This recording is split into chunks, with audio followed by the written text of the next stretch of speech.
Hello students, निर्मल PG college की online classes में आपका एक बार फिर से स्वागत है। तो लास्ट क्लास में अपन श्रोडिंगर इक्वेशन पढ़ रहे थे। क्या थी अपनी श्रोडिंगर समीकरण, अपन ने इसको ड्राइव भी किया था। ये जो समीकरण है आपको याद रखनी है। आप पता नहीं कैसे याद रखोगे, लेकिन आपको ये वाली समीकरण याद रखनी है। जितने भी क्वांटम मैकेनिक्स में जितने भी अपन टॉपिक्स पढ़ेंगे, सब टॉपिक्स में जितने भी टॉपिक्स है, सब में श्रोडिंगर इक्वेशन का यूज होगा, एक आध को छोड़कर। तो श्रोडिंगर समीकरण अपन ने कहाँ तक अपन ने ड्राइव कर ली थी, बोला था अपन ने del psi over del t, ये वाली इक्वेशन ली थी, गामा स्क्वायर या gamma del two psi over del x two. ठीक है, जहां गामा की वैल्यू क्या आई थी अपन ने ड्राइव किया था, तो iota H cut over 2m, ये आई थी आपकी गामा की वैल्यू। जिससे क्या बन गई थी आपकी श्रोडिंगर समीकरण, क्या बन गई थी यह समीकरण, del psi over del t equal to iota H cut upon 2m del two psi over del x two. यहां देखना, मैं इसको समीकरण 1 मान लो या कुछ भी मान लो, समीकरण 1 में ये अभी भी कह सकते हैं श्रोडिंगर समीकरण है, लेकिन कंप्लीट रूप से श्रोडिंगर समीकरण नहीं है। कंप्लीट जो श्रोडिंगर समीकरण है उसको अपन लिखेंगे समीकरण 1 का क्या कर रहा हूं मैं, आयोटा एच कट से गुना कर रहा हूं। समीकरण 1 का आयोटा एच कट से गुना कर रहा हूं, तो क्या मिलेगा आपको, iota H cut del psi over del t equal to, यहाँ क्या मिल जाएगा, iota H cut into iota H cut upon 2m del two psi over del x two. यहाँ पे साई क्या था आपका, तरंग पैकेट का तरंग फलन साई एक्स टी। क्लियर। तो आयोटा एच कट गुना करेंगे तो क्या मिलेगा, आयोटा स्क्वायर हो जाएगा, यही तो होगा, iota H cut del psi over del t equal to iota square h cut square upon 2m del two psi over del x two. और आयोटा स्क्वायर की वैल्यू कितनी होती है, -1। आयोटा स्क्वायर कितना होता है आपका, आयोटा स्क्वायर होता है आपका -1। जैसे क्या मिल जाएगा आपको, iota H cut del psi over del t, iota आपको पता है कितना रहता है, √-1। क्या मिल जाएगा, minus of h cut square upon 2m del two psi over del x two. ये है आपका, इसको एक्चुअल में बोलेंगे अपन, इसको नहीं बोलेंगे, इसको बोलेंगे अपन वन डायमेंशन, क्योंकि x में है खाली, इसलिए इसको बोलेंगे वन डायमेंशन, या बोल सकते हो आप एक विमीय श्रोडिंगर कुछ भी बोल लो। वैसे तो इसका प्रोनाउंस कुछ अलग ही होता है, लेकिन फिर भी अपन बोल रहे हैं श्रोडिंगर समीकरण। तो ये आपकी जो समीकरण है, iota H cut del psi over del t equal to minus H cut square upon 2m del two psi over del x two, ये क्या है आपकी वन डायमेंशन श्रोडिंगर इक्वेशन है। तो आपको ये वाली समीकरण एनी हाउ याद रखनी ही पड़ेगी, चाहे तो आप डेरिवेशन से याद रखो, या इतनी भी कोई डिफिकल्ट इक्वेशन नहीं है, डिफरेंशियल इक्वेशन है, अवकल समीकरण है, और ये आपकी एक विमीय श्रोडिंगर समीकरण। ठीक है, तो इसका क्वांटम मैकेनिक्स में अपन पूरी क्वांटम मैकेनिक्स में इसी का यूज करेंगे। तो आगे देखिए, अब श्रोडिंगर समीकरण तो अपनी आ गई, ठीक है, अब आगे क्या, तो श्रोडिंगर समीकरण अपन देख तो ले पहले वैलिड है या नहीं है। तो एक सबसे बढ़िया एग्जांपल है, अपन जानते हैं E इक्वल टू क्या होता है अपना, पी स्क्वायर अपॉन 2m, होता नहीं होता, E इक्वल टू क्या होता है अपना, पी स्क्वायर अपॉन 2m। ये कौन सा रिजल्ट है अपना, ये जनरली होता है अपना क्लासिकल रिजल्ट, क्लासिकल रिलेशन या चिरसम्मत संबंध, equal to P square upon 2m। तो मैं जो ये वाली समीकरण है एक बिंदीय श्रोडिंगर समीकरण, या जनरली बोलते हैं इसको श्रोडिंगर समीकरण। ऐसा ही हो सकता है, ये y में भी हो सकती है, ये z में भी हो सकती है। ठीक है, तो मेरे को इस श्रोडिंगर समीकरण से ये वाला जो इक्वल टू p²/2m है वो संबंध क्या करना है, मेरे को प्रूफ करना है। तो कर सकते हैं। तो क्या है, इक्वल टू p² जो चिरसम्मत संबंध है उसको क्या करना है, मेरे को श्रोडिंगर समीकरण की सहायता से प्रूफ करना है। तो उसके लिए क्या है, अपनी पहले श्रोडिंगर समीकरण लिख रहे हैं अपन।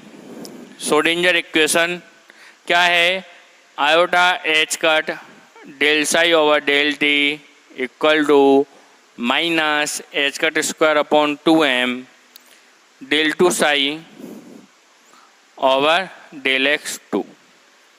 ये है समीकरण नंबर 1। मेरे को क्या प्रूफ करना है, इक्वल टू p²/2m। तो यहाँ देखना, अपन ने साई xt क्या लिया था, साई xt क्या लिया था, प्रोपोर्शनल माना था exponential of iota kx minus omega T के, माना था या नहीं। या इसको अपन ने बोला था psi xt equal to A exponential of iota kx minus omega t, जहाँ पे a जो है कांस्टेंट है। यहाँ पे आगे इसको आगे अपन एक और नाम देंगे, नॉर्मलाइजेशन कांस्टेंट प्रसामान्यीकरण नियतांक, वो आगे की बात है। ठीक है, समीकरण नंबर 2। तो यहाँ इसको साई xt का अपने पास वैल्यू है, इसको साई भी लिख सकते हैं अपन सीधा। क्या करना है, समीकरण 1 में समीकरण 2 का वैल्यू रखना है। कौन सा वाला, एक बार तो del psi over del t रखना है और एक बार del two psi over del x2 रखना है। और क्या लेके आना है मेरे को, इक्वल टू p²/2m। देखिए समीकरण 2 का t के सापेक्ष यदि एक बार अवकलन करते हैं तो क्या मिलेगा आपको, a, ये e की पावर x के रूप में, तो e की पावर x ही मिलेगा, exponential of iota kx minus omega T. अब अंदर वाली टर्म है उसका करेंगे, क्या मिलेगा आपको, आयोटा x वाली टर्म का तो होगा नहीं, t वाली टर्म का होगा, क्या मिलेगा, माइनस आयोटा ओमेगा। टी का टी के रिस्पेक्ट में एक क्या बच जाएगा, minus iota omega. Minus omega ही है, आयोटा ही है, माइनस आयोटा ओमेगा। ठीक है, समीकरण 3। क्या चाहिए अपने को, del two psi over del t2 चाहिए, सॉरी डेल x2। तो इसी का 2 बार अवकलन करेंगे तो क्या मिलेगा आपको, देखिए क्या मिलेगा, एक बार अवकलन करेंगे del over del x, del psi over del x, ऐसे ही तो करेंगे। तो क्या मिलेगा, del over del x a exponential, समीकरण 2 का x के सापेक्ष अवकलन कर रहे हैं, iota kx minus omega T into iota के। एक बार फिर करना है, ये वाला एक बार फिर करना है, क्या मिल जाएगा, a exponential of iota kx minus omega T, और आयोटा के पहले से ही है, एक बार आयोटा के और बच जाएगा, समीकरण नंबर 4। तो समीकरण 3 देखना, ये वाला क्या है आपका, साई, और यहाँ पे देखना समीकरण 4 में ये वाला भी क्या है आपका, साई। तो यहाँ पे अगर मैं लिखना चाहूँ del psi over del t, क्या आ जाएगा आपका, iota minus iota omega psi, आया नहीं आया। और del two psi over del x2 क्या आ जाएगा आपका, iota square k square psi, जहाँ आयोटा स्क्वायर क्या है आपका, -1, तो आप इसको लिख सकते हो माइनस के स्क्वायर साई। आगे क्या होगा, अब आपके पास समीकरण नंबर 1 है, मेरे को क्या चाहिए था, del psi over del t का वैल्यू और del two psi over del x2 का वैल्यू। ठीक है, तो ये आपका रखिए, वैल्यू पुट कीजिए, del psi over del T और del two psi over del x2 की वैल्यू पुट कीजिए, क्या मिलेगा आपको मिलेगा समीकरण 1 में आयोटा एच कट तो है ही है, इसकी वैल्यू है minus iota omega psi equal to minus H cut स्क्वायर/2m तो है ही है, और del two psi over del x2 की वैल्यू क्या है, माइनस के स्क्वायर साई। ठीक है, अब देखना ये क्या बन गया आपका, minus iota square h cut omega psi equal to, minus minus plus h cut square k square upon 2m into psi, और minus iota omega iota square क्या होता है, minus iota square, iota square होता है आपका -1, तो minus iota square कितना हो जाएगा, +1, ये कितनी हो जाएगी वैल्यू, +1, तो क्या बच जाएगा आपका h cut omega psi equal to h cut square k square upon 2m into psi. अब एक रिलेशन मैंने आपको बोला था कि ये वाला और याद रखना आपको, E इक्वल टू होता है आपका एच कट ओमेगा, याद है ना, लास्ट क्लास में पढ़ा था। E इक्वल टू क्या होता है अपना एच कट ओमेगा, और P इक्वल टू होता है आपका एच कट के, जहाँ एच कट क्या है आपका h अपॉन 2 पाई। तो यहाँ पे वैल्यू पुट कीजिए, क्या बन जाएगा आपका ई साई इक्वल टू क्या है एच कट के, यहाँ h cut square k square, तो क्या बन जाएगा आपका p square upon 2m into psi. यहाँ से देखना क्या मिल रहा है आपको, E psi equal to P square upon 2m psi, या E equal to P square upon 2m। यानी कि आप स्क्रीनशॉट भी ले सकते हो अभी। तो यानी कि अपन क्या कर रहे हैं, इसका अपन ने इक्वल टू पी स्क्वायर जो अपॉन 2m वाला जो संबंध है वो श्रोडिंगर समीकरण की सहायता से प्रूव किया जा सकता है। क्लियर है, तो ये आप स्क्रीनशॉट ले चुके हैं। आगे का देखना, आगे ये वाली जो श्रोडिंगर समीकरण मैंने लिखी है, ये वाली, ये किसमें है, 1 डायमेंशन में, किसमें है, 1 डायमेंशन में। इसी को मैं लिखना चाहता हूँ 2 डायमेंशन में, और इसी को लिखना चाहता हूँ मैं 3 डायमेंशन में। तो देखिए कैसे लिखेंगे, 3 डायमेंशन श्रोडिंगर समीकरण या त्रिविमीय श्रोडिंगर समीकरण। क्लियर है, तो बताइए क्या हो सकता है अगर मैं त्रिविमीय श्रोडिंगर समीकरण लिखता हूं। तो त्रिविमीय श्रोडिंगर समीकरण लिखूंगा तो उसमें y वाली टर्म भी आएगी और z वाली भी टर्म आएगी। ठीक है, तो क्या होगा अगर मैं 3 डायमेंशन में लिखता हूं, ये तो है 1 डायमेंशन वाली, 3 डायमेंशन में लिखूंगा तो क्या हो जाएगा, iota H cut del psi over del t equal to, ठीक है, क्या मिल जाएगा यहाँ पे, minus H cut square upon 2m del 2 psi over del x2 plus ये x वाली टर्म आ गई, y वाली del 2 psi over del y2, y वाली आ गई, plus del 2 psi over del z2। Clear है, तो ये वाली जो समीकरण है ये 3 डायमेंशन श्रोडिंगर समीकरण कहलाती है। इसको और जनरलाइज कर सकते हैं अपन कैसे, iota H cut del psi over del t equal to minus H cut square upon 2m, क्या होगा, del 2 over del x2 plus del 2 over del y2 plus del 2 over del z2 into psi, ऐसे भी तो लिख सकते हो आप। और यहाँ देखना ये वाला कुछ जाना पहचाना अवकलन संकारक सा दिख रहा है क्या आपको, याद करो लाप्लासियन संकारक, याद है वहाँ पे क्या होता है, लाप्लासियन संकारक डेल स्क्वायर इक्वल टू होता है आपका del 2 over del x2 plus del 2 over del y2 plus del 2 over del z2। तो यहाँ पे जो श्रोडिंगर समीकरण है क्या बन जाएगी आपकी, iota H cut del psi over del t equal to क्या बन जाएगी, minus H cut square upon 2m del square psi. ये आपकी कहलाती है 3 डायमेंशन श्रोडिंगर समीकरण। ये भी अभी भी अधूरी समीकरण है, इसमें अभी भी एक टर्म गायब है, जब जाके अपन बोलेंगे कि कंप्लीट श्रोडिंगर समीकरण है।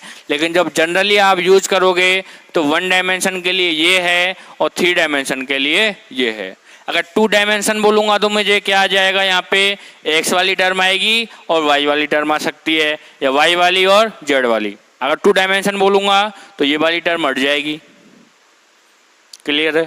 अगर सपोज करो ये भी हो सकता है और ये भी हो सकता है, कुछ भी हो सकता है 2 डायमेंशन में, एक्स वाई, वाई जेड और एक्स जेड। ये है 3 डायमेंशन श्रोडिंगर समीकरण, जहां ई ये वाला क्या डिफाइन कर रहा है और ये वाला क्या डिफाइन कर रहा है। तो मैं आपको बता चुका हूं ई साई इक्वल टू क्या होता है आपका p square upon 2m into Sai. तो यहां से अगर मैं कंपेयर करूं तो ई जो मिलेगा आपको, ई साई इक्वल टू क्या मिलेगा, iota H cut del psi over del T. ठीक है, ई साई मिलेगा आपको iota H cut del psi over del T, और E equal to iota H cut del over del T के बराबर। इसको अपन बोलेंगे ऊर्जा संकारक। अभी केवल आप इतना देख लीजिए कि E psi equal to iota H cut del psi over del T है, तो ई इक्वल टू क्या मिल जाएगा आपका, iota H cut del over del T के बराबर। क्लियर है। और यहां से अगर मैं देखूं, इसको ऐसे करो, बाद में देखते हैं ना, स्क्रीनशॉट ले लीजिए, अगर लेना चाहो तो स्क्रीनशॉट ले लीजिए। तो ये आपकी है 3 डायमेंशन श्रोडिंगर समीकरण। तो ये अपन आज की क्लास में देख चुके हैं कि 2 डायमेंशन और 1 डायमेंशन श्रोडिंगर समीकरण क्या है, E equal to P square upon 2m कैसे आता है, संबंध कैसे स्थापित होता है, और 3 डायमेंशन श्रोडिंगर समीकरण क्या है। आगे देखिए, एक है आपका बलों का समावेश। श्रोडिंगर समीकरण में बलों का समावेश।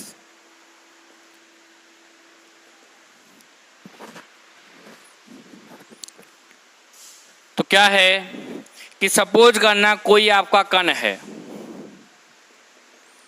कोई आपका कण है जो कि विभव क्षेत्र, किसी विभव क्षेत्र, अच्छा यहाँ पे एक बार और, वहां पे 1 डायमेंशन में साई क्या था आपका, साई एक्स टी था। यहाँ पे 3 डायमेंशन में जो साई होगा वो क्या होगा आपका, साई आर टी, जहां आर क्या है आपका, एक्स वाई जेड टी। ये आपका 3 डायमेंशन में वेव फंक्शन का वैल्यू होगा। तो यहाँ पे आप ऐसे लिख सकते हो साई आर टी और del square psi R T, ऐसे भी आप लिख सकते हो। तो वो तो अपने आप इसको लिखो या ना लिखो, लेकिन अगर आपने मेंशन कर दिया कि ये 3 डायमेंशन श्रोडिंगर समीकरण है, जब तो आप ये लिख भी दो और नहीं लिखो, बात एक ही है। ठीक है। तो बलों का समावेश क्या है कि यदि आपका कोई भी कण विभव क्षेत्र वी आर टी में गति कर रहा है, विभव क्षेत्र, विभव नहीं, विभव क्षेत्र यानी कि स्थितिज ऊर्जा कितनी है, सपोज करना एक क्षेत्र ऐसा है, एक फील्ड ऐसा है जिसकी स्थितिज ऊर्जा या पोटेंशियल एनर्जी कितनी है, वी आर टी के बराबर। ठीक है। तो वी आर टी में क्या कर रहा है, वो गति कर रहा है। तो अगर वो विभव क्षेत्र वी आर टी में गति कर रहा है तो उस पर बल भी लगेगा, लगेगा नहीं लगेगा। यहाँ वी आर टी क्या लिया है मैंने, 3 डायमेंशन में लिया है। ये 1 डायमेंशन में हो सकता है, 2 डायमेंशन में भी हो सकता है। तो अगर अपन क्या कर रहे हैं, अपन 3 डायमेंशन में पढ़ रहे हैं, तो इसलिए बलों का जो समावेश है वो 3 डायमेंशन में अपन इंक्लूड कर रहे हैं। तो विभव क्षेत्र लिया वी आर टी किसमें, 3 डायमेंशन में। तो एक कण है, विभव क्षेत्र वी आर टी में गति कर रहा है, तो उस पर क्या लगेगा, बल लगेगा। और उस बल F का मान क्या होगा, उस बल F का मान होगा minus del V R T के बराबर। क्या होगा, F equal to minus del V over del V R T के बराबर। जानते हो ना कैसे करते हैं अपन, F इक्वल टू क्या होता है, minus del V over del X. अगर 1 डायमेंशन में करें तो 2 डायमेंशन में क्या हो जाएगा, plus del V over del Y भी हो जाएगा, और 3 डायमेंशन में del V over del Y del Z के जेड सॉरी। ठीक है। या अपन v लिखते हैं तो क्या लिखते हैं, minus of integration f dot D x, ऐसे लिखते हो ना। तो या ऐसे लिख लो या ऐसे लिख लो। तो ये 1 डायमेंशन में और ये किस में, थ्री डायमेंशन में। ठीक है, चलो एफ इक्वल टू हो गया आपका minus del V over del V R T का मान। बलों का समावेश करने का क्या मतलब है कि जो कण अगर गति कर रहा है किसी भी जगह पर गति कर रहा है, यानी वो कण मुक्त कण नहीं है। अगर ऐसा कण जिस पर कोई भी बल कार्य करता है वह कण मुक्त कण कहलाता नहीं है। ऐसा ही है ना, ऐसा कण जिस पर कोई भी बल नहीं लगे वह मुक्त कण कहलाता है। एफ इक्वल टू 0 होता है तो फ्री पार्टिकल, अगर एफ नॉट इक्वल टू 0 है तो नॉट फ्री पार्टिकल, मतलब उस पर कोई ना कोई फोर्स लगेगा। ये आपकी 3 डायमेंशन श्रोडिंगर समीकरण है। ये आपकी 3 डायमेंशन श्रोडिंगर समीकरण है।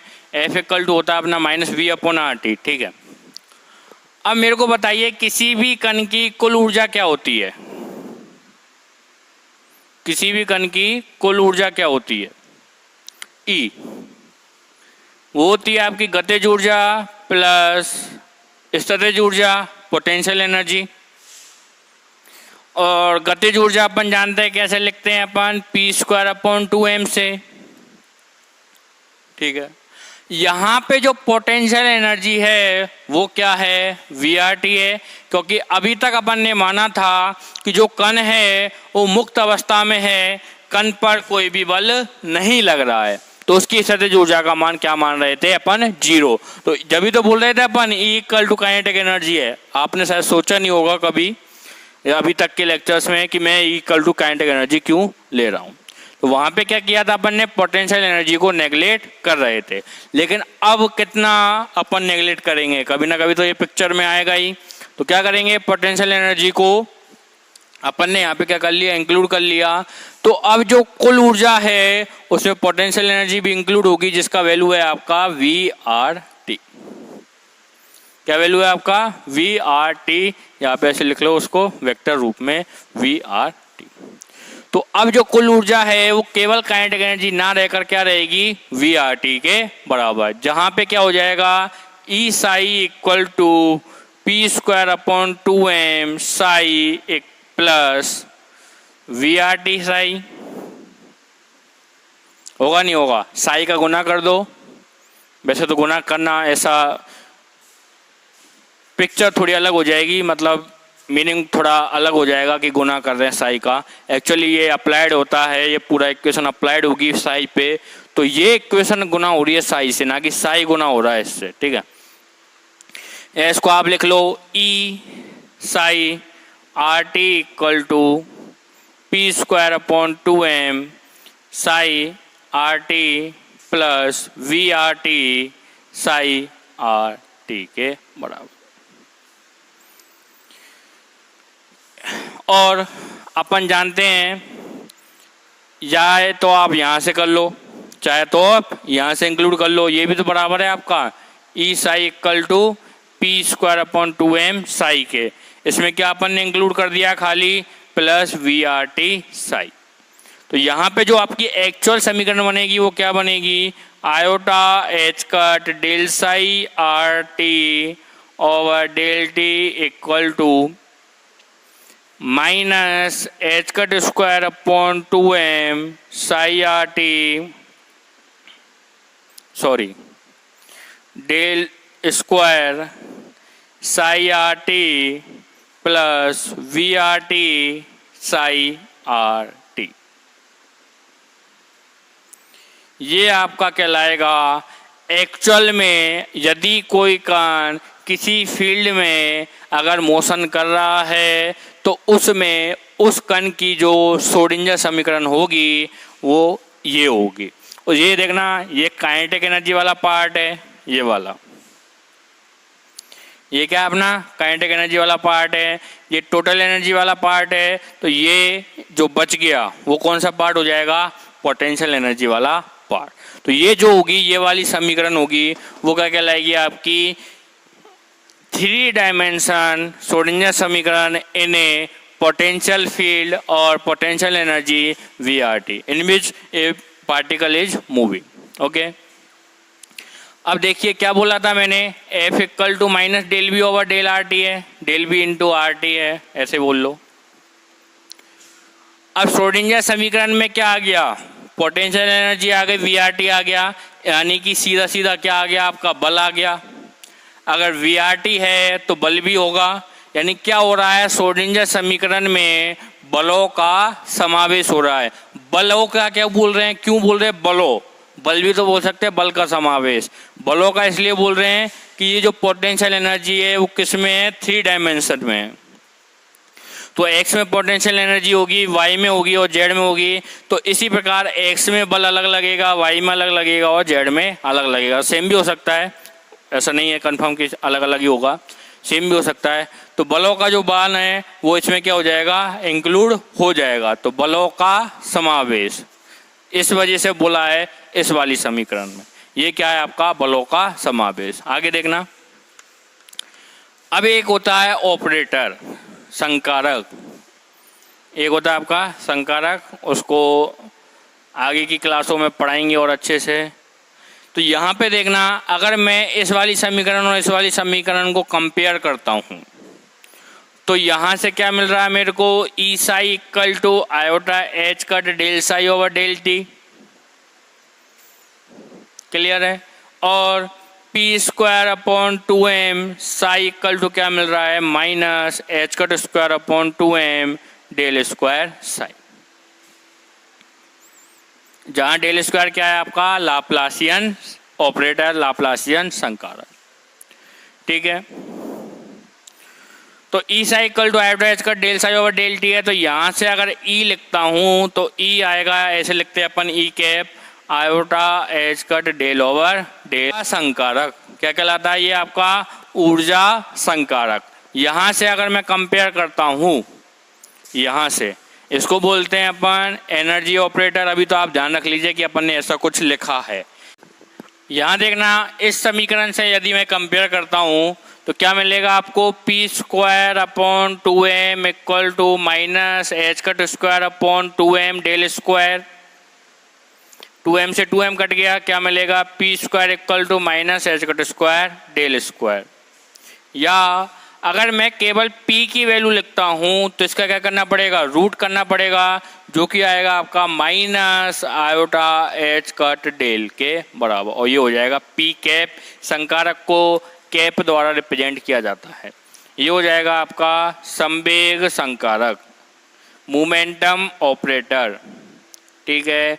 अब आप बोलोगे सर माइनस का तो रूट ऑफ ये आना चाहिए था, अगर करे तो ढंग से क्या आएगा, P equal to iota H cut del आना चाहिए खाली, लेकिन क्या है कि इसमें माइनस इंक्लूड होता है, वो आपको आगे बता दिया जाएगा। तो जो एक्चुअल में जो संकारक होगा वो आप इसका स्क्वायर करो तो आपको ये मिल जाएगा, लेकिन आप इसका स्क्वायर करोगे तब भी ये मिलेगा, लेकिन ये वाला आपका वैलिड जो कहते हैं ऑपरेटर है वो ये वाला होगा, क्लियर है। तो ये आपकी आज की क्लास का टॉपिक था, श्रोडिंगर समीकरण में पहले तो क्लासिकल रिजल्ट अपन ने वो किया, प्रूफ किया, उसके बाद अपन ने 3 डायमेंशन श्रोडिंगर समीकरण लिखी, उसके बाद में अपन ने बलों का समावेश किया।